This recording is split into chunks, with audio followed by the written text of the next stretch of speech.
Sensation. Sensation, le MAG. Bonjour à tous, bienvenue sur Sensation en association avec TV78. Au premier trimestre 2025, Elancourt devrait inaugurer son commissariat du futur à côté du parc des sports Guy Boniface. Ce bâtiment de 5200 mètres carrés a pour objectif de coordonner les effectifs de police des 3 commissariats de Saint-Quentin-en-Yvelines, à savoir Elancourt, Trappes et Guyancourt. Pour Jean-Michel Fourgousse, le président de la communauté d'agglomération de Saint-Quentin-en-Yvelines et le maire de Guyancourt, ce commissariat est d'abord un projet de plus de 20 ans. La sécurité aujourd'hui, c'est une des premières attentes des Français. C'est quelque chose, l'insécurité, c'est quelque chose où les maires sont dépourvus. Ils ont une police municipale, certes, mais c'est les moyens nationaux. Il faut donc un commissariat de ce niveau-là, bien entendu, c'est un objectif de haute qualité pour Saint-Quentin. Donc il est réussi, c'est réussir quelque chose de difficile, parce que ça a été difficile. C'est près de 20 ans de négociations, de perte de temps. Il a fallu que ce soit quand même les communes, l'agglomération, qui est effectivement une grosse agglomération, bon, il faut le dire, qui a pu débloquer ce dossier grâce aussi au département, je n'oublie pas, à la région, et puis aussi à une mobilisation aussi des sénateurs. Donc voilà, alors maintenant l'État joue le jeu, et c'est bien parce que c'est quand même eux qui payent les policiers, bien entendu, il faut quand même le rappeler. Donc c'est une réussite, mais c'est long. Et à Elancourt, le commissariat fait actuellement peine à voir à travers son insalubrité et son manque d'espace pour accueillir convenablement le public. Jean-Michel Fourgousse. Allez le voir, c'est un scandale. Comment on peut, les policiers prennent des risques pour votre sécurité, c'est pas pour la leur, c'est pour votre sécurité d'être tué, d'être blessé, 13 000 blessés par an, moi c'est insupportable. Donc là, il était urgent et il l'attendait en plus. Et je peux vous dire, il le mérite largement. C'est agréable de faire le bien. Là, on fait le bien parce que ces gens-là sont toujours injustement pris à partie. Vous savez, ils doivent gérer tout le mal de la société, toutes les dérives de la société. Ils le prennent en pleine figure. C'est pour regarder les victimes. Enfin, comment elles étaient gérées dans l'ancien commissariat. Non, c'est plus rien à voir. Là, vous changez de monde. Bon.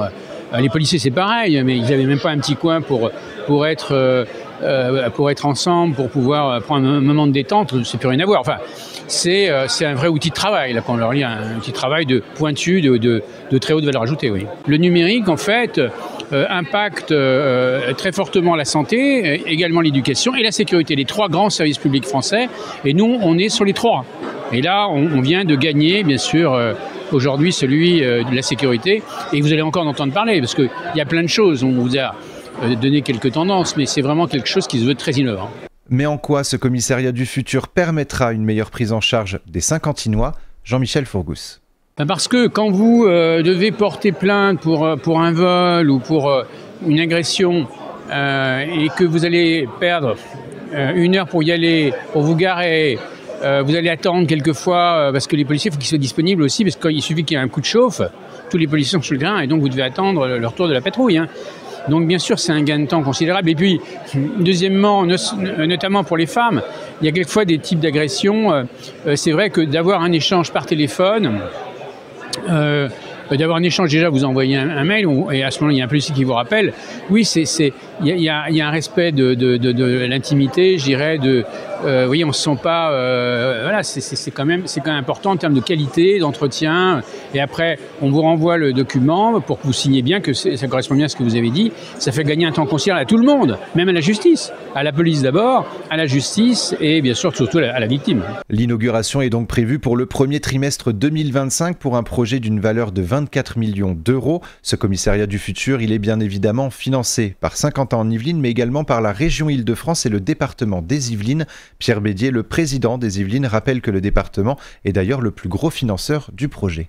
J'en pense du bien puisque le département, enfin le conseil départemental est le plus gros financeur, puisque sur l'évaluation initiale de 20 millions d'euros, on prenait à notre charge 50%.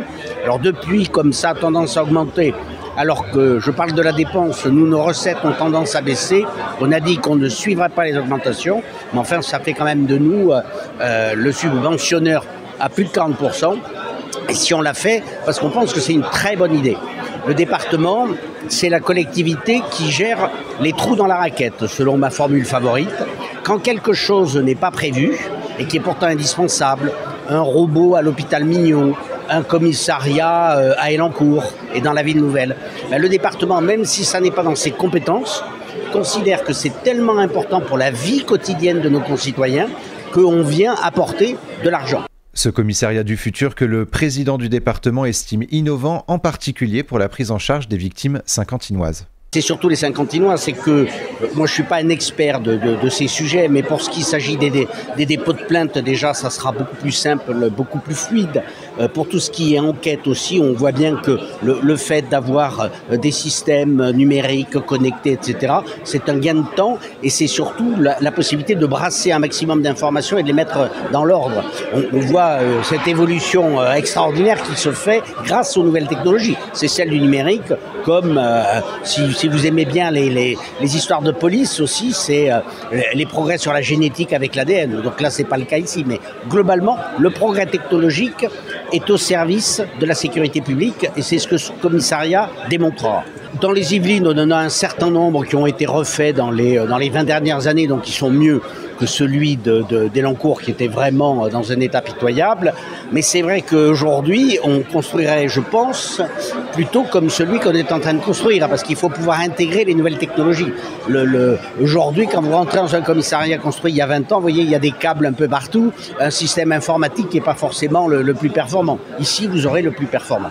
Pendant la pose de la première pierre, le ministre de l'Intérieur Gérald Darmanin et la présidente de la région Île-de-France Valérie Pécresse étaient présents. S'en est suivi un moment d'échange au micro entre le ministre et les politiques locaux. L'occasion pour Pierre Bédier d'émettre quelques réserves sur les finances locales face au ministre de l'Intérieur. Les lois qui se sont succédées depuis maintenant une dizaine d'années ont modifié profondément la structure des finances locales et en particulier des impôts. Alors, je reconnais que l'impôt local n'est pas populaire, mais pas plus que l'impôt national. Mais cet impôt local, il est indispensable pour financer les services publics locaux. Et si demain, donc après qu'on nous ait retiré la taxe d'habitation pour les maires, après que de ce fait, on ait retiré la taxe foncière au département, si nous n'avons plus la fiscalité suffisante, nous ne pourrons plus aider. Aujourd'hui, on m'interrogerait pour me demander 10 millions d'euros pour le commissariat du futur, je répondrais d'une façon très claire, même pas en rêve. Je ne sais pas où trouver cet argent, à part si, faire de la dette. Mais on voit bien que le pays est en train de crever de cet excès de dette. Donc, on est à un tournant. Moi, je crois que nos concitoyens peuvent entendre ça. La citoyenneté, elle est née dans les villes et elle est née avec la fiscalité. C'était au Moyen-Âge. Les citoyens, c'était ceux qui payaient l'impôt. Et je pense qu'il faut retrouver cet esprit. On ne peut pas simplement être des consommateurs de services publics. En matière de sécurité, on ne va pas faire une taxe de service public. On peut le faire pour les ordures ménagères, et encore, pas en totalité, mais on ne peut pas le faire pour certains services publics. Pour l'éducation, par exemple, on ne va pas juste taxer les gens qui ont des enfants. Et ceux qui n'en auraient pas, eux, n'auraient rien à payer, alors que c'est important pour la nation que les générations se renouvellent. Donc on est à ce moment un peu critique, à mon avis, de la République, du fonctionnement de l'État, et j'essaye, avec l'expérience qui est la mienne, de lancer le débat et en espérant qu'il atterrisse. Le commissariat du futur sera également doté d'innovations technologiques et d'équipements performants afin de simplifier la prise en charge des victimes, mais aussi la formation des agents des forces de l'ordre. C'est la fin de cette édition. Merci de nous avoir suivis et pour revoir ou réécouter cette émission, rendez-vous sur notre site, notre chaîne et notre application Radio Sensation.